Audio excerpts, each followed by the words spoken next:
ሰላም ጤና ይስጥልን። እንዴት ቆያችሁ? እንግዲህ የአእላፋት ዝማሬ ውዝግቦች አሁንም እንደቀጠሉ ናቸው።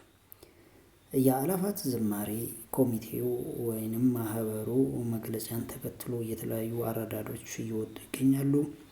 እንግዲህ የመጀመሪያው አረዳድ የቀረበው በቀሲስ ሳሙኤል ነው። ቀሲስ ሳሙኤል እንደሚለው ዲያቆን ሄኖክ ኃይሌ በኢትዮጵያ ኦርቶዶክስ ተዋሕዶ ቤተክርስቲያን ላይ ባዕድ ነገርን ለማምጣት እየጣረ ያለ ግለሰብ እንደሆነ ነው እየገለጸ ያለው። ይህንንም ሲያስረዳ ከዓላማው ይነሳል። ማለትም የአእላፋት ዝማሬ ዓላማ ምዕመኑን በተለይም ወጣቱን ከአልባሌ ቦታ ወደ ዝማሬ ለማምጣት ነው በሚለው አንደኛው ምክንያት ላይ ሲያስረዳ፣ ማለትም ቀሲሱ ሲያስረዳ ይህ ወጣት በእርግጥም ዝማሬውን ለመካፈል ወደ አእላፋት ዝማሬ ወደሚካሄድበት ቦታዎች ወጥቷል። ስለዚህ ቅዳሴውንም የልደት ቅዳሴውን የሚያስቀድስ በቤተ ክርስቲያን የተገኘ ይልቁንም በቤተ ክርስቲያን ያለውን በረከት ዕጣኑ ሁሉን የሚቋደስ በማጣቱ አንዳንድ ቤተ ክርስቲያናት ባዷቸውን አለምእመን ሲቀደስባቸው እንደቆየ እንዳለፈ ነው እየተረዳ ያለው። ስለዚህ ምእመኑን ከቤተ ክርስቲያን የማራቅ አንድምታ አለው በሚለው ትችት ዙሪያ ይህንን እውነታ ተረድቶ ይህ የአእላፋት ዝማሬ አስተባባሪ ኮሚቴ ወይንም ደግሞ አመራር እንግዲህ ያደረገው የቀን ለውጥ ነው።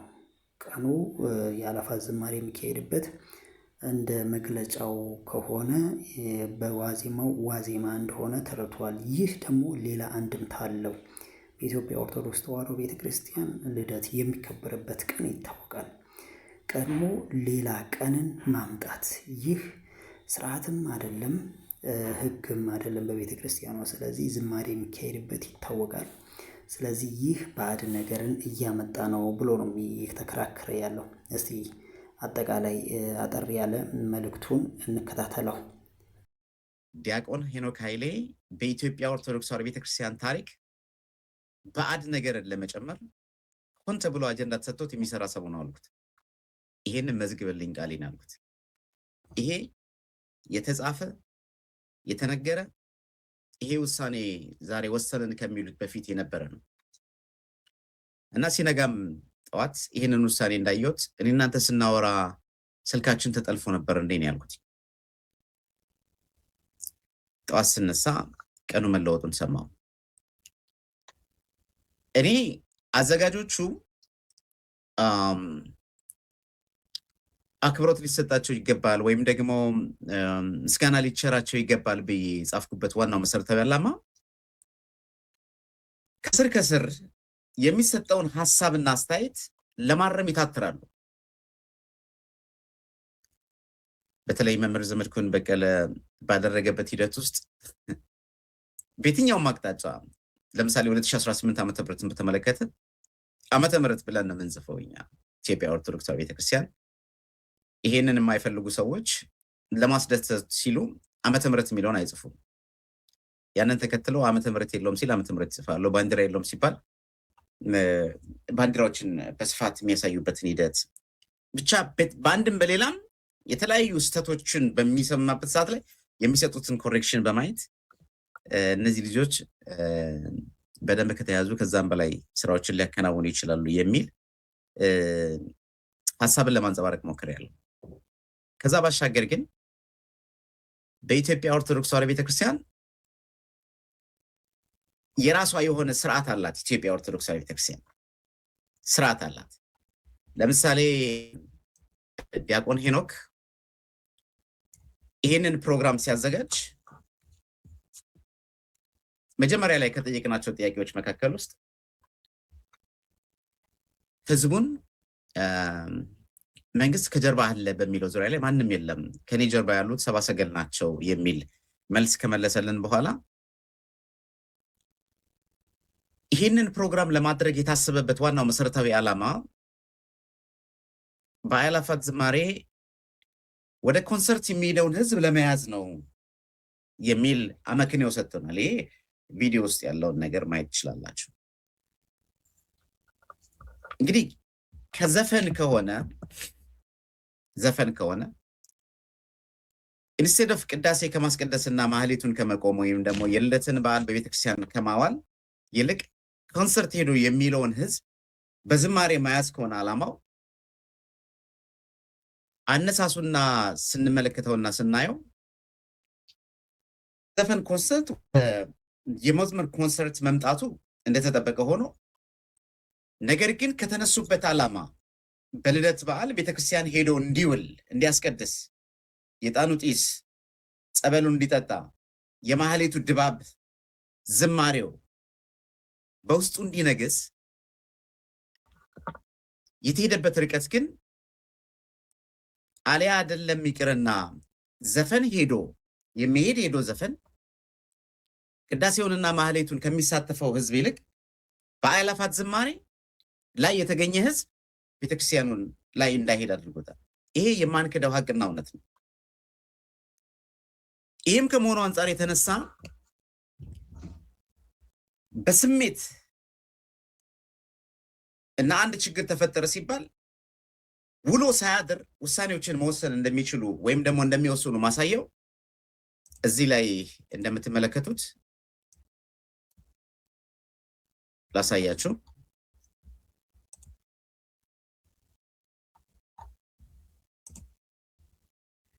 እዚህ ላይ እንደምትመለከቱትና እንደምታዩት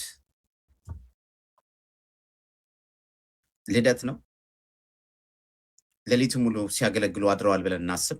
ከአእላፋት ዝማሬ በኋላ አትሊስት አዘጋጆቹ ቤተክርስቲያን ሄደዋል ብለን አስዩምና ቤተክርስቲያን ያስቀደሱ። ቅዳሴው ሌሊት 9 ሰዓት ላይ አለቀ። ወደ ቤታቸው ገቡ። የሚበላ በሉ፣ ጠጡ፣ ተኙ። 6 ሰዓት ሊነሱ ይችላሉ። ከተነሱ በኋላ ልደት አለ፣ ላይክ ቤተሰብ አለ፣ ሌሎች ነገሮች አሉ። ግን የተሰራው ስህተትን በግልጽ ጎልቶ ስለታየና ስህተቱን ማረም ተገቢ ነው ብሎ ስላመነ ምንድን ነው የሆነው? ስህተቱን ተገቢ ነው ብሎ ማመን ስለተገፋ ውሎ ሳያድር እንደምታውቁት ቅድም ነግሬያቸዋለሁ፣ ልደት ነው። በምን ሰዓት ተሰብስበው ዛሬ ጠዋት ገና ነው። ከዛ በኋላ እንደሚታወቀው ስብሰባ አመራሮቹ መጠራት አለባቸው። ተገናኝተው ምን ብለው በአስቸኳይ ውሳኔ ተወሰነ።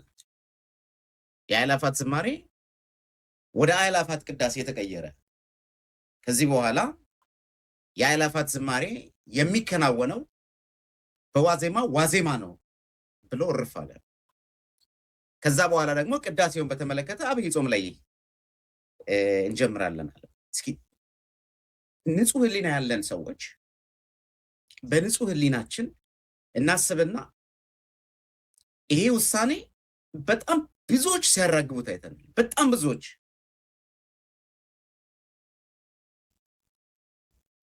ግን በተለይ በቤተክርስቲያን ውስጥ ያላችሁ ትላንትና ወምረት ላይ ወጣችሁ የአእላፋት ዝማሬ መኖር አለበት መቀጠል አለበት ስትሉ የነበራችሁ አራት አይነት የተባላችሁ ሊቃውንት የተባላችሁ ዛሬ በቤተክርስቲያን ውስጥ ስመጥር የሆናችሁ ሰዎች እስኪ ቁጭ ብላችሁ አስቡትና እዩት። ይሄ ውሳኔ ችኩል ነው። ይሄ ውሳኔ ያለ ጥናት ነው። ይሄ ውሳኔ ስሜታዊ ነው። ይሄ ውሳኔ በአንድ በሁለት ሰዎች የሚመራ ተቋምን ነው ብለን እናስብ። አብያተ ክርስቲያናት ቅዳሴያቸው ሁሉ ባዶ ስለሆነ ቅዳሴው ስለታጎለ ቀኑ መቀየር አለበት። እሺ መልካም፣ ሁላችንን የሚያስማማ ነው። ቀኑ መቀየር አለበት። ቀኑን ግን ወዴት ነው የቀየረው? ዋዜማ ይላል። ክርስቶስ ተወለደ ብለን የምንዘምረው መቼ ነው? ክርስቶስ የተወለደው ክርስቶስ የተነሳው እነዚህ ሁለት በዓላት ሌሊት ከቅዳሴ በኋላ ቅዳሴው አልቆ የምስራቹን ካበሰረም በኋላ ወይም ደግሞ ቅዳሴ ከመግባቱ በፊት ዜማዎቹ ይዜማሉ። ክርስቶስ ተንሥአ በሙታን እያሉ ወይም ደግሞ ቤዛ ኩሉ ዓለም እያለን መንክር ስብሐተ ልደቱ እያለን እንዘምራለን። አማን በአማን እያለን እንዘምራለን። ከዛ በኋላ የትንሣኤ አዋጅ ይታወጃል ባለቃው። ከዛ በኋላ ዝማሬያችን ሁሉ ይቀየራል። ቅዳሴው ስርዓቱ ካለቀ በኋላ ፍስክ መብላት ጾም ስንበላ የነበረን ሰዎች ወደ ፍስክ እንቀየራለን። ምን አይነት ልማድ እያመጣ ነው ዲያቆን ሄኖክ በኢትዮጵያ ኦርቶዶክስ ቤተክርስቲያን ውስጥ? ያለ ጥናት ያለ ምክር ዝም ብሎ ብቻ ህዝብን ለማረጋጋት የተሰራውን ስህተት ለመሸፈን ሆን ተብሎ የተሰራ ወይም የተደረገ ውሳኔ ነው። ይህን ስንናገር ጥንታችሁ ነው እናንተ ስላልሰራችሁ ነው ቅናት ነው ምናምን ብዙ ነገር ሰው ሊያወራ ይችላል። ግን ቦተም ላይን the truth is ምንድነው ስንል ዲያቆን ሄኖክ ኃይሌ በሰራው ፕሮግራም ሰው የዘፈን ኮንሰርት ከሚሄድ ወደ ቤተክርስቲያን እንዲመጣ በቤተክርስቲያን የልደትን በዓል የትንሳኤን በዓል እንዲያከብር መርህ አድርገን የምንንቀሳቀስ ነው እንዳለው በአንደበቱ ዘፈን የሚሄደው ሄዶ ቤተክርስቲያኑ ሙሉ ሆኖ ከመሐሌት ጀምሮ እስከ ቅዳሴ ድረስ የሚሳተፈው ህዝብ ዛሬ ኦርቶዶክሳውያኑ ራሳቸው ዘፈን የማይሄዱትም ሰዎች ሙሉ በሙሉ ማለት ይቻላል በቅዳሴውም በመሐሌቱም ላይ ሳይሳተፉ ቀርተው ከታ አብያተ ክርስቲያናት እና አድባራትና ገዳማት ሰው አልባ ሆነው ቅዳሴውን አከናውነዋል። ይሄ ማንሳት ነው። ለብልጽግና ግብዓት የታየውን ህዝብ ከተማችን ደምቃ አብባ አየናት፣ ተውባ ተመለከትናት። ሌላኛው እዚህ ጋር በጣም የገረመኝና በጣም ያስደነቀኝ አረዳድ ደግሞ የአእላፋት ዝማሬን በተመለከተ የሰማዕትነትንና ሰማዕታትን የመዘንጋት አደገኛ ልምምድ የሚለው የወንድማችን ዮሴፍ አረዳድና እንዲሁም ቃለ እግዚአብሔሩ እንዴት ተብሎ ነው የተተረጎመው? በተለይ በመምህር ዲያቆን ሄኖክ ኃይሌ እንዴት አድርጎ ተርጉሞት ነው የሚለው በጣም አስገራሚ ነውና እስቲ እንከታተለው። ለማንኛቸውም በዚህኛው ላይ ግን የተናገራቸው አንዳንዶቹ ንግግሮች ትንሽ ክሪቲካሊ መታየት ያለባቸው ናቸው። ያነሳቸው ጥቅሶች እሱ የሚለውን ሀሳብ የሚደግፉ ግን አይደለም። ይልቁንም ኮዛችንን የበለጠ እንድናብራራ የሚያደርጉ ነው። ይሄንን ያማረ ውበትን የምንቃወምበት ምክንያት ምንድን ነው? ኢፍትሐዊነት ላይ ዝምታን ማጽናት ወይ ደግሞ ኢፍትሐዊነትን እያየን ያውን በገዛ አካላችን ላይ የሚፈጸምን ኢፍትሐዊነት እያየን እንዳላየን እንድናልፍ የሚያደርግ እውነትን ቸል እንድንል የሚያደርግ ለእልቂታችን ድጋፍ እንድናደርግ የሚያደርግ ይልቁንም ሰማዕታትና ሰማዕትነትን የመዘንጋት አደገኛ ልምምድ ውስጥ እንድንገባ እያደረገን ያለ ድርጊትን ለምንድን ነው የምንቃወመው የሚለውን የበለጠ የሚያብራራ ይመስለኛል። እና መቼስ አንዳንድ ጊዜ በጣም ብዙ ሰው የደገፈውን ነገር መቃወም አደገኛ ነው፣ እብድም ያስብላል። እውነት ለመናገር ኦፍኮርስ ሁልጊዜ አንድ ሰው ስለተቃወመም ልክ ነው ማለት አይደለም። ግን እስቲ ምክንያቶቹን መሰረቶቹን የሀሳብ መሰረቶቹ ይፍረዱ።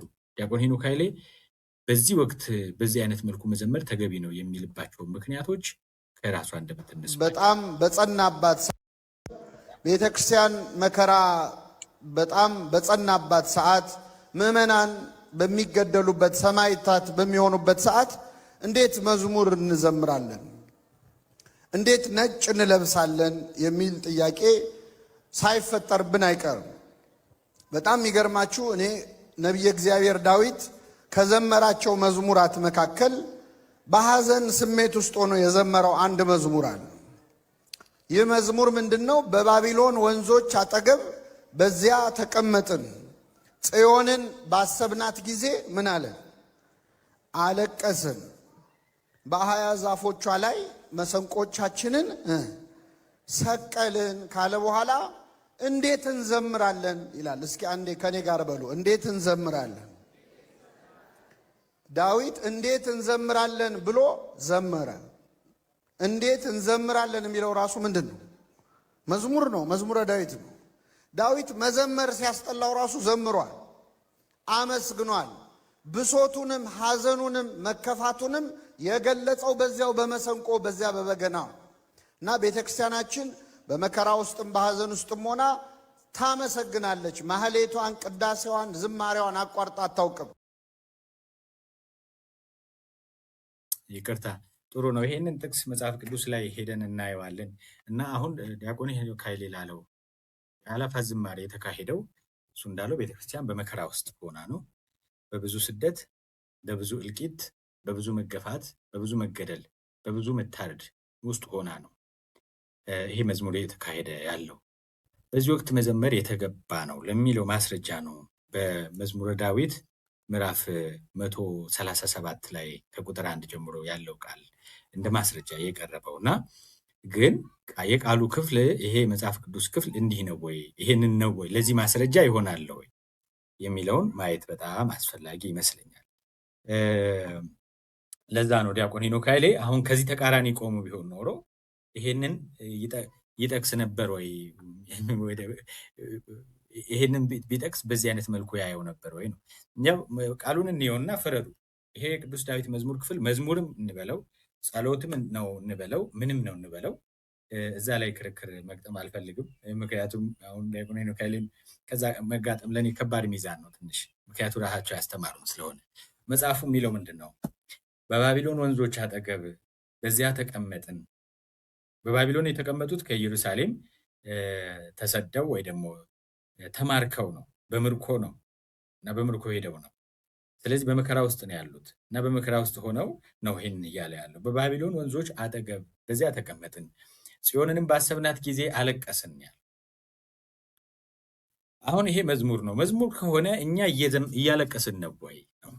ጽዮንን እያሰብናት ነው ወይ?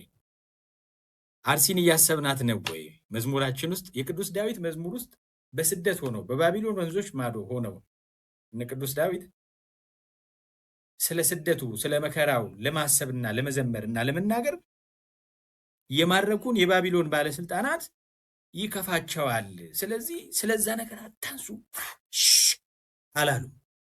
ስለዛ ነገር ነው የዘመረው። ስለ ጽዮን አትናገሩ፣ ንጉሥታቱ ይቆጣሉ፣ ጽዮንን ማጥፋት የሚፈልጉት አላሉ።